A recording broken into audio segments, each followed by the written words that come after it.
మావా 12 రోజుల తర్వాత ఆ ఆత్మ అసలు ప్రయాణం మొదలవుతుంది. ఆత్మను యమదూతలు 47 రోజులు నిరంతరంగా నడిపిస్తూ యమలోకానికి తీసుకెళ్తారు.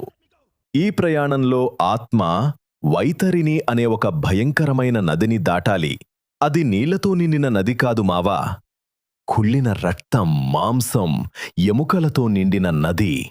ఆ నదిలో ఉండే క్రూరమైన ప్రాణులు ఆత్మను పీక్కు తింటాయి. కాళ్ళు కాలిపోయేంత వేడి ఇసుకలో ఆకలి దప్పికలతో ఆత్మ అల్లాడిపోతుంది. మనమిక్కరిచ్చే పిండం మాత్రమే ఆ ఆత్మకు శక్తిని ఇస్తుంది.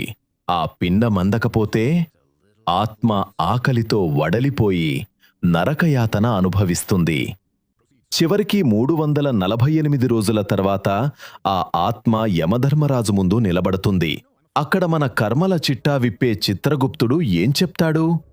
నరకంలో పడే ఆ భయంకరమైన శిక్షల గురించి పార్ట్ 3లో చెప్తాను. మిస్ అవ్వకూడదు అంటే ఇప్పుడే ద డార్క్ ల్యాబ్ తెలుగుకి సబ్స్క్రైబ్ చేసుకోండి.